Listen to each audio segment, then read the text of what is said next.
Welcome back friends. Welcome to டெக்விட்டா channel. Last கிளாஸில் வந்து நம்ம எப்படி வந்து பைத்தான் இன்ஸ்டாலேஷன் பண்ணுறதுங்கிறத ரொம்ப பேசிக்கலேருந்தே நம்ம பார்த்தோம். இன்ஸ்டாலேஷனும் பண்ணியாச்சு. இப்போ நம்ம வந்து பேசிக்கான கோடிங்ஸை நம்ம செய்ய போகிறோம்.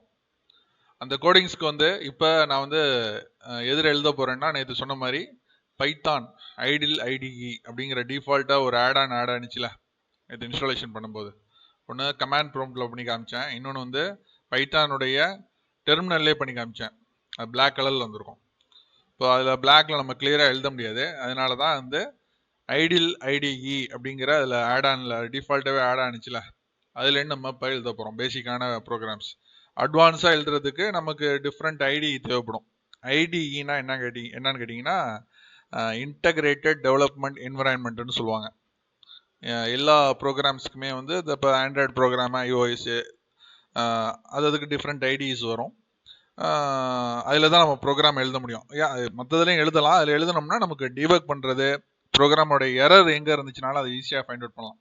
ஓகே, நேற்று வந்து அது கிளியராக இல்லைன்னு சொல்லியிருந்தாங்க. அந்த ஃபாண்டோட சைஸ் வந்து கிளியராக இல்லை, கொஞ்சம் வந்து எங்களுக்கு ஃபாண்ட் சைஸ் கொஞ்சம் ரொம்ப சின்னதாக இருக்குது அப்படிங்கிற மாதிரி சொல்லியிருந்தாங்க. ஸோ ஃபாண்ட் சைஸ் வந்து இன்க்ரீஸ் பண்ணிக்குவோம்.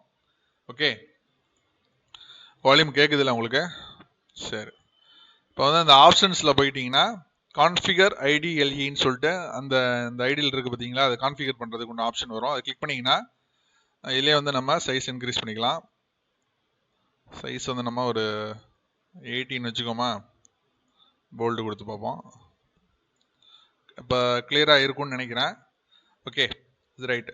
இப்போ வந்து நம்ம இந்த ப்ரோக்ராமில் வந்து என்ன பார்க்க போகிறோம்னா, ஜஸ்ட் வந்து மேத்தமெட்டிக்கல் ஆப்ரேட்டர்ஸை வந்து யூஸ் பண்ணி நம்ம வந்து எக்ஸிக்யூஷன் பண்ணுறது எப்படி டைரெக்டாக. இப்போ ஒரு அடிஷனு, ஒரு சப்ராக்ஷனு, ஒரு மல்டிப்ளிகேஷனு, ஒரு டிவிஷனு, இதை மட்டும் பண்ணி வந்து நம்ம எப்படி எக்ஸிக்யூஷன் பண்ணுறது அப்படிங்கிறத பார்ப்போம். இப்போ உதாரணத்துக்கு ஒரு அடிஷன் பண்ணுறோம். 50 + 30, ஜஸ்ட் என்டர். ஆட்டோமேட்டிக்கலாக வந்து 80ங்கிற ஆன்சர் வந்துருச்சு. சரிங்களா? இப்போ இந்த இடத்துல நான் வந்து பார்த்துக்கிட்டிங்கன்னா 50 + 30 வந்து இடையில கேப் இல்லாமல் கொடுத்துருக்கேன். சில பேருக்கு அந்த கேப்புங்கிறது ரொம்ப மஸ்டாக இருக்கும். ஸோ 50 கேப் கொடுத்து ப்ளஸ் கொடுத்து 30 ப்ளஸ் கொடுத்து இடையில ஒரு கேப்பை கொடுத்து 30 கொடுத்துருக்கேன். ஆன்சர் அப்பயும் வருது. ஏற்கனவே கோடிங் பண்ணவங்களுக்கு அதெல்லாம் தெரியும். அந்த இடையில உள்ள அந்த கேப்ஸுக்கெல்லாம் வந்து பண்ணோம்னா அது ஒரு எரர் காமிக்கும். இந்த அட்வான்டேஜ் நம்ம லைவாக பார்க்குறோம். ஓகேவா? இப்போ வந்து அடிஷன் பண்ணதுக்கு நம்ம காமிச்சேன். 50 - 30 பாருங்கள், 20 கரெக்டாக வந்துருச்சிங்களா? ஓகே, சேம் இப்போ வந்து மல்டிப்ளிகேஷன் பண்ணுவோம். 15 × 30. மல்டிப்ளிகேஷனுக்கு வந்து ஆஸ்ட்ரிக் சிம்பிளை அதை யூஸ் பண்ணணும், தெரியும் நினைக்கிறேன். ஸோ எக்ஸ்பிரஷனை கொடுத்தோம்னா 5 × 3 15 00 1500. Okay, right. இப்போ 50 சேம் டிவிஷன் 30 1.666 வந்துருச்சு பார்த்தீங்களா? இது வரவே வராதுங்க அக்கா. இப்போ இது ப்ரோக்ராம் பண்ணவங்க மற்றவங்க வரவே வராதுன்னு எதை சொல்ல வரேன்னா, இந்த மாதிரி வந்து டெசிமல் அல்லது ஃப்ளோட்டில் வராது. இப்போ ப்ரோக்ராமிங் லாங்குவேஜஸில் இப்போ நம்ம நார்மலாக வந்து மேக்ஸில் எப்படி சொல்லுவோம்னா, இது 1 பாயிண்ட்டுங்கிறத வந்து நம்ம டெசிமல்னு சொல்லுவோம். கோடிங்கில் வந்து இதை ஃப்ளோட்டுன்னு சொல்லுவாங்க. ஃப்ளோட்டுக்கு வந்து நம்ம தனியாக எழுதணும், ஃப்ளோட் பண்ணி கொடு அப்படின்னு சொல்லிட்டு. அப்போ தான் வந்து அந்த 50/30க்கு வந்து அது கரெக்டாக ப்ராப்பராக வந்து என்ன ஆன்சரோ, கால்குலேட்டரில் என்ன ஆன்சர் வருமோ அதை கொடுக்கும்.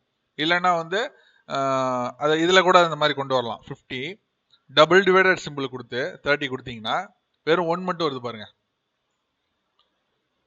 இல்லைங்களா? இந்த மாதிரி தான் வந்து ஃப்ளோட் அல்லாமல் தான் வந்து பொதுவாகவே வரும். ஜென்ரலாகவே வந்து மற்ற கோடிங் ப்ரோக்ராம்ஸில் வரும்.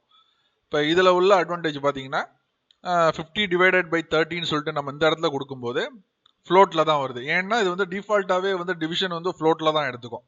உதாரணத்துக்கு பாருங்கள், 15/3 5.0. புரியுதா?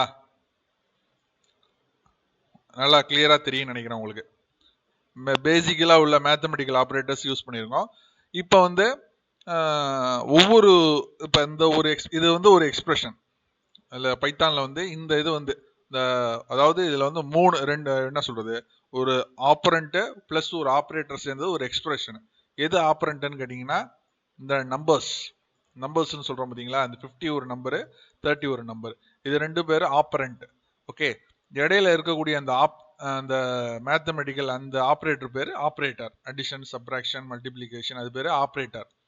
இது ரெண்டையும் இணைக்கும் போது அதுக்கு பேர் எக்ஸ்பிரஷன். அதான் ஆன்சர் தான் 80. இதுக்கு பேர் எக்ஸ்பிரஷன் கம்ப்ளீட்டா. ஓகே, இதெல்லாம் ஜஸ்ட் சும்மா தெரிஞ்சுக்கணுங்கிறதுக்காக அந்த செய்திகள் சொல்றேன். ஓகே, ஸோ இதில் வந்து நம்ம என்னென்ன வந்து மேத்தமெட்டிக்கல் எக்ஸ்பிரஷன்ஸை பார்த்துருக்கோம் அப்படின்னா addition, subtraction, multiplication and division. டிவிஷனில் உள்ள 2 பர்பஸையும் நான் காமிச்சிருக்கேன். ஓகே, எதில் ஃப்ளோட் வருது, ஃப்ளோட் இல்லாமல் வெறும் எனக்கு ரவுண்ட் ஆஃபாக வேணும்னா டபுள் சிம்பிள் யூஸ் பண்ணணும். 50 டிவைடட் பை 30ங்கிறப்ப டபுள் சிம்பிள் வருது. ஓகே, இதிலே கொஞ்சம் கிரிட்டிக்கலாக உள்ளதை நாளைக்கு பார்ப்போம். இதை நீங்கள் செஞ்சு பாருங்க. அப்புறம் இதில் ஸ்கொயருங்கிறது 2 to the power of 2 square 4 வரும் பார்த்தீங்களா? அது எப்படின்னு கேட்டிங்கன்னா 2 டபுள் ஸ்கொயர் டபுள் ஆஸ்டிக் கொடுக்கணும்.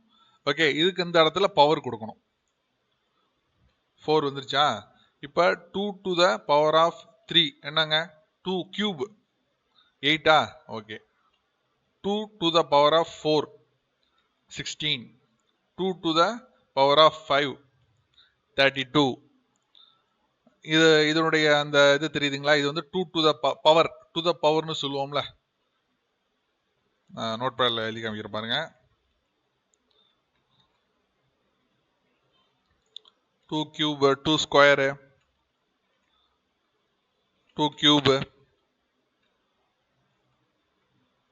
2 to the power ஆஃப்னா அதுக்கு அடுத்து காமனா வரும். 2 to the power 4 2 to the power 5 அப்படின்னு தான் மேத்தமெட்டிக்ஸ்ல படிப்போம். ஸோ அதை தான் வந்து இங்கே என்ன சொல்லியிருக்காங்கன்னா அதுக்கு அந்த மாதிரி பண்ணுறதுக்கு வந்து இந்த சிம்பிளை யூஸ் பண்ண சொல்லியிருக்காங்க. அதாவது இந்த ஆப்ரேட்டரை யூஸ் பண்ண சொல்லியிருக்காங்க. ஏன்னா டபுள் ஆஸ்டிக் பண்ணும்போது அது பவருக்கு கொண்டு போயிடும். புரியுதுங்களா? ஓகே, இப்போதைக்கு நம்ம பார்த்துருக்கிறது addition, subtraction, multiplication, division and to the power ஆஃப்ங்கிற இந்த 5 ஆப்ரேட்டர்ஸை யூஸ் பண்ணியிருக்கோம். நாளைக்கு கொஞ்சம் ஒரு டஃப்பாக உள்ளதை பார்ப்போம். இதில் எதுவும் டவுட்ஸ் இருந்தால் கேளுங்க.